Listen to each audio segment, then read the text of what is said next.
out, start charging. Now I don't have enough time because I heard him rumbling right away, so I just didn't even bother charging. Let's lure him back, start charging again. Now I should have enough time to hit him, and I don't think this UT is going to hit because I'm going to release it the wrong time. Or he's just not going to show up. That's the problem with these other rooms. It can be a little bit more variable.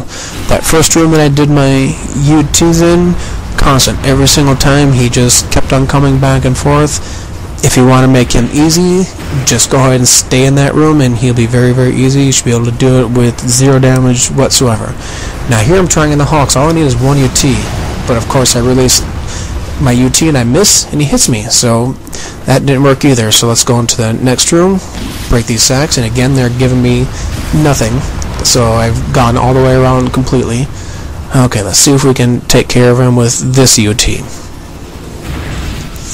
Okay, well I think I've given you about as much information as I know about this worm. I think this boss fight is very poorly designed and encourages you to hide and spam UTs from safety, but that's okay. So let's talk about dynamic chests one more time.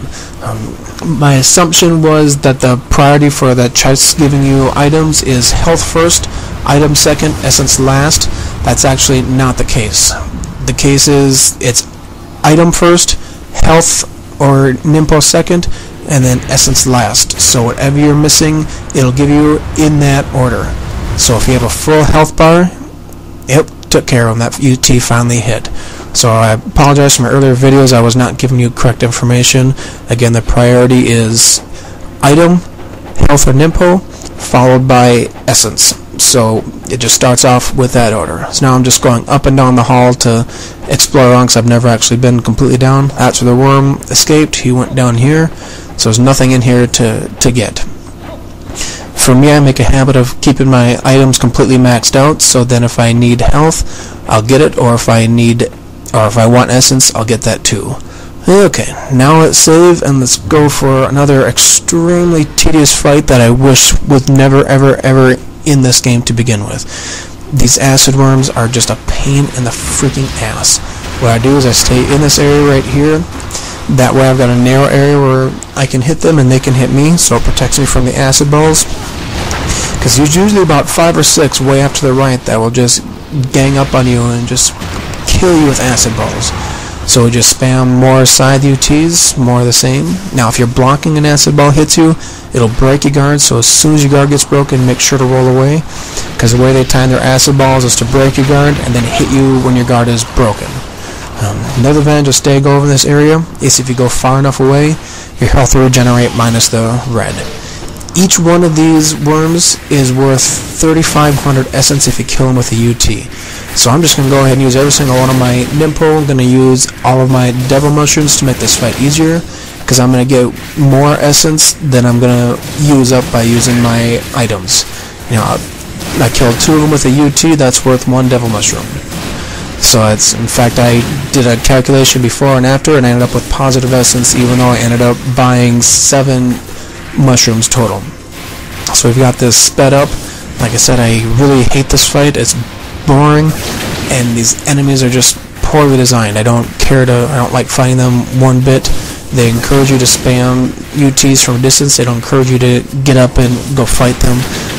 It's not easy to fight them up close because they don't stun, and there's several of them right next to each other, so they'll gang up on you and they'll break your guard and grab you. It's very frustrating.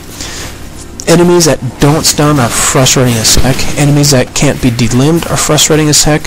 Some of those things, those little things, make this combo system, this attacking system, great in this game. The fighting scheme where you can delimb enemies really adds a lot to the strategy.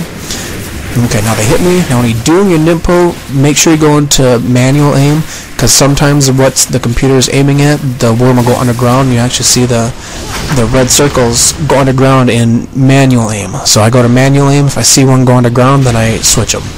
Okay, now I've got 1 left. 3 scythe UTs will kill a worm. I have not used any health, but I've used 7 total Nimpo for this. Now I'm assuming I'm far enough away from this guy, because they usually have a set place where they spawn in and out of, but apparently I was not far enough away. Okay, those guys are gone. I sped it up. because I didn't want to sit here and talk through 500 scythe UTs. You usually go back and save here just to save, so if I really want to, I can use the next save for later on, but since my health is pretty low, I'm going to use that next save up there to regenerate my health this time instead of after a couple of fights. Now don't forget to pick up the Vigorian flails. They're up here somewhere, but since this is a new game plus for me, the body's not going to be there, so I'm not even going to try. Here comes my least favorite enemy. I think it's the worst enemy design in the entire game. These eels. There's no practical, easy way to fight them when you're out in the open. You hit with the spear gun, there's enough of them where they will always break your guard, grab you. I've had them grab me, toss me, the next one jumps up, catches me. They will grab me and chuck me around, toss me up, and catch me again. So what I'm doing is I'm standing right in this area. It's a blind spot. They cannot get you. You just sit here and spam your spear gun. These enemies are terrible. The only thing they're good for is essence. If you use scythe UTs, you can do Kasurigama UTs, or you can do arrow UTs. But the enemy design, how are you supposed to fight them if you are, there's so many of them here, if you're not in a hiding spot? They will gang up on you. You're so slow moving in the water. I think it's a pathetic design choice. And it's one of the enemies, those are the acid worms, I think should be completely gone from this game. Okay, now we're at the next save, so let's save, replenish my health. Now we're going to go up to Muramasa. I'm going to replace everything that I use, so you can see I'm replacing all of my Nimpo and my incendiary shurikens. Okay, let's save. Okay, let's go collect items from the chest before I end this video. Now, I only bought 6 devil mushrooms, so I have 1 slot open, because I know this guy's going to give me 1 devil mushroom. This chest is going to be a Jewel of the Demon Seal. I'm going to use it right now. I'm going to up my Phoenix Nimpo to level 2. So let's go down here. There's a chest down here. That's a grain dynamic chest.